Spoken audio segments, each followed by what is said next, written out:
Hello Year 2, welcome to Term 6 and this is our first video of Term 6 and this week we are going to be learning about the 4 sentence types. So we have already learnt about these. You will remember back when we were at school we learnt about statements, commands, questions and exclamation sentences, and we know how to use all of these, but I think some of you might have forgotten, so we are going to have a bit of a recap. This week we're going to focus on the statements and the commands, and next week we're going to focus on questions and exclamations. So let's see what we can remember.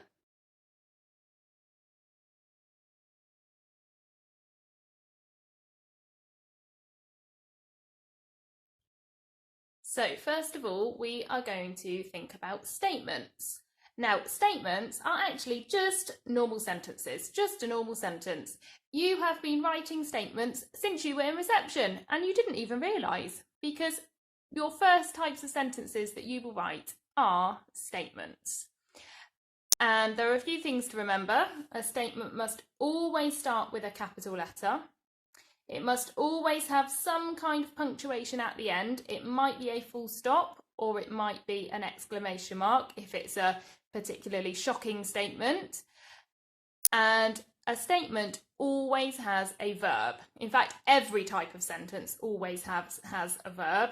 Whether it's a statement, a command, a question or an exclamation, must have a verb, otherwise it is not a sentence.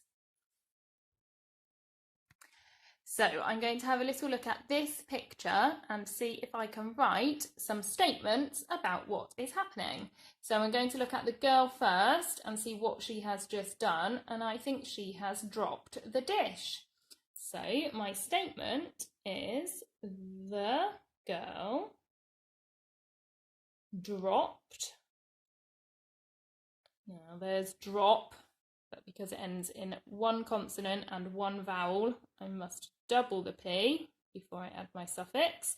The girl dropped the dish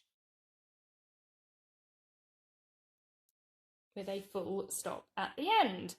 So I've started with a capital letter, I've got a full stop, and my verb is dropped. That is what she did. Okay, I can have another look at the picture and write another sentence. And I'm going to just talk about this mug. And I'm going to say, the mug is yellow. So I've started with a capital letter, I've ended with a full stop, and in this sentence my verb is. Sometimes verbs are being words rather than doing words. Okay, now it's your turn. Pause the video and have a look at this picture and write a statement all about what is happening. What can you see happening in this picture? Off you go. Okay, you will probably have different statements to me, but I am going to write the TV is broken. And this one is going to have an exclamation mark because that's quite shocking that the TV has broken. And about this one, I'm going to say the leg fell off the table. The leg fell off the table. That one is quite shocking as well, so I have used an exclamation mark at the end. In these sentences, my verbs, we have is and fell. Those are the doing or being words. Make sure that in your sentences, you've got capital letters, punctuation and verbs. Well done if you did all of that.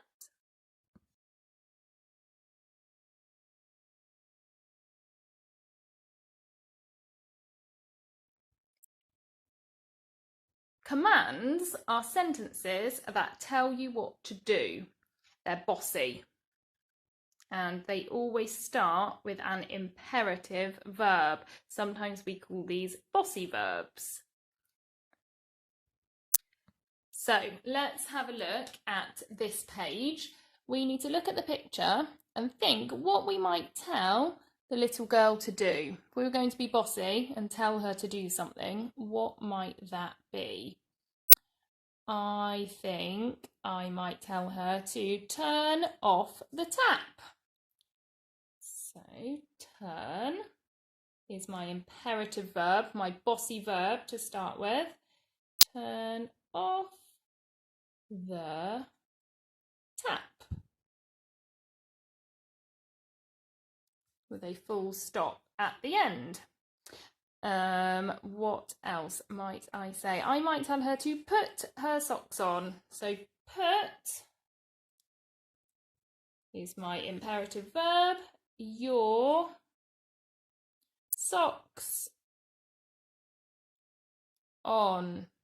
And I might shout that one, so I'm going to use an exclamation mark. Put your socks on.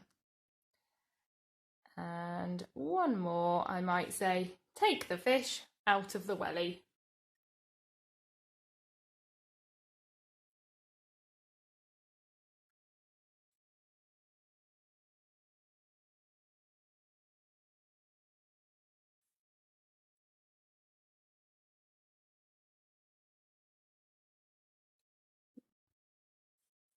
So each of these starts with an imperative verb, and that makes them commands.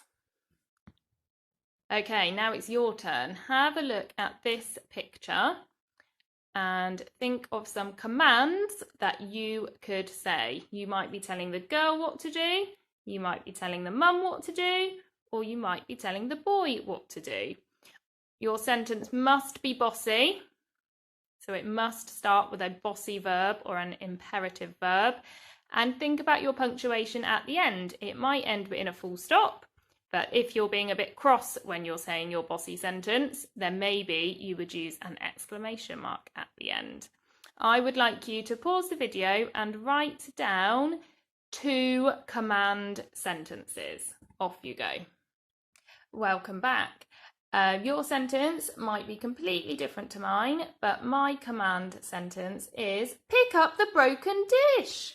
And I think that maybe that is what the mum is saying to the little girl. She is being bossy. She is giving her a command and she looks quite cross. So that's why I've used an exclamation mark at the end. You need to check your sentence. Does it start with a capital letter? And does it end with either an exclamation mark or a full stop? And is your first word a bossy verb, an imperative verb? Pick up the broken dish. Thank you for watching today. We have learned all about statements and commands. Next week, we are going to be thinking about the other 2 sentence types. So we will be focusing on exclamations and questions. See you next week. Bye.